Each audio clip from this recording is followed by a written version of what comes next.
उत्तर प्रदेश कांग्रेस के प्रदेश अध्यक्ष अजय राय ने प्रधानमंत्री नरेंद्र मोदी की वाराणसी से जीत को लेकर सनसनीखेज आरोप लगाए हैं। उन्होंने दावा किया कि 2024 के काशी लोकसभा चुनाव में बड़े पैमाने पर वोटों की चोरी, मतदाता सूची में हेरफेर और सरकारी मशीनरी के दुरुपयोग के जरिए मोदी को जिताया गया। रविवार को वाराणसी में कांग्रेस कार्यालय में आयोजित प्रेस वार्ता में अजय राय ने बीजेपी और आरएसएस पर सीधा हमला बोलते हुए इस चुनाव को लोकतांत्रिक प्रक्रिया का मजाक बताया। अजय राय ने कहा कि हकीकत ये है कि नरेंद्र मोदी इस बार वाराणसी से जीते नहीं बल्कि उन्हें जिताया गया है। उन्होंने आरोप लगाया कि मतदाता सूची में हजारों फर्जी नाम जोड़े गए और बाहरी राज्यों से आए लोगों ने यहां वोट डाला। राय के मुताबिक इन फर्जी वोटरों में ज्यादातर बीजेपी और आरएसएस से जुड़े लोग हैं जो बार बार अलग अलग स्थानों पर मतदान करते हैं। उन्होंने विशाल सिंह नामक एक युवक का उदाहरण दिया जिसका नाम कर्नाटक और काशी दोनों जगह की वोटर लिस्ट में दर्ज है और जिसने वाराणसी के तुलसीपुर स्थित निवेदिता शिक्षा सदन बालिका इंटर कॉलेज में मतदान किया। राय ने बताया कि कांग्रेस ने फर्जी वोटिंग और मतदाता सूची में गड़बड़ी को लेकर सबूतों के साथ एक वेबसाइट और टोल फ्री नंबर भी लॉन्च किया है ताकि जनता इस बारे में जानकारी दे सके।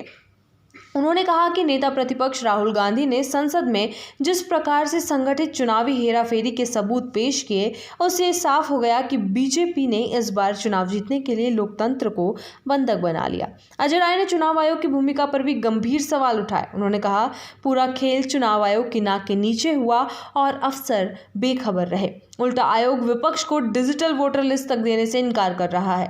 उन्होंने ये भी आरोप लगाया कि कांग्रेस की ओर से दिए गए सबूतों को आयोग ने अनदेखा कर दिया और अब उनसे हलफनामा मांगा जा रहा है, जबकि चुनाव में पारदर्शिता सुनिश्चित करना आयोग की जिम्मेदारी है। अजय राय का दावा है कि काशी में चुनाव जीतने के लिए बीजेपी ने सत्ता, प्रशासन और धनबल तीनों का खुला इस्तेमाल किया।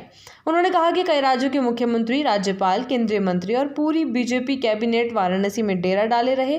बीजेपी ने दावा किया था कि मोदी 10 लाख वोट से जीतेंगे, लेकिन नतीजों में सिर्फ 1.5 लाख वोटों से जीत मिली। राय ने कहा, अगर निष्पक्ष चुनाव होता तो बीजेपी को पार्षद का चुनाव भी जीतना मुश्किल हो जाता।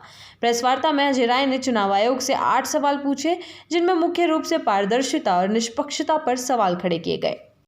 विपक्ष को डिजिटल वोटर लिस्ट क्यों नहीं दी जा रही? सीसीटीवी फुटेज और वीडियो सबूत क्यों मिटाए जा रहे हैं? मतदाता सूची में गड़बड़ी और फर्जी वोटिंग की अनुमति क्यों दी गई? विपक्षी नेताओं को धमकाने और डराने का प्रयास क्यों किया गया? चुनाव आयोग की वेबसाइट पर वाराणसी सीट का डेटा चुनाव के दौरान क्यों रोक दिया गया? विपक्ष के नेताओं को नजरबंद क्यों किया गया? मतदान के दिन वोटरों को धमकाने की घटनाएं क्यों हुई? मतगणना के दौरान जब विपक्ष आगे था तो गिनती को धीमा क्यों किया गया? अजय राय ने वाराणसी में हुई घटनाओं को सिर्फ चुनावी हेराफेरी नहीं बल्कि संविधान और लोकतंत्र के साथ सबसे बड़ा धोखा बताया। उन्होंने कहा कि जो लोग जेल में होने चाहिए वो मोदी को चुनाव जिताने के लिए बीजेपी के साथ खड़े थे। उन्होंने आगे कहा, बीजेपी विपक्ष पर तो ईडी और सीबीआई के छापे मरवाती है, लेकिन इतनी बड़ी धांधली की जांच क्यों नहीं करवाई जा रही? अजय राय ने प्रेस वार्ता के अंत में कहा कि नेता विपक्ष राहुल गांधी ने स्पष्ट कर दिया है कि किसी भी भ्रष्टाचारी को बख्शा नहीं जाएगा। उन्होंने विश्वास जताया कि एक दिन सच्चाई सामने आएगी और उस समय जनता इन घटनाओं का हिसाब लेगी।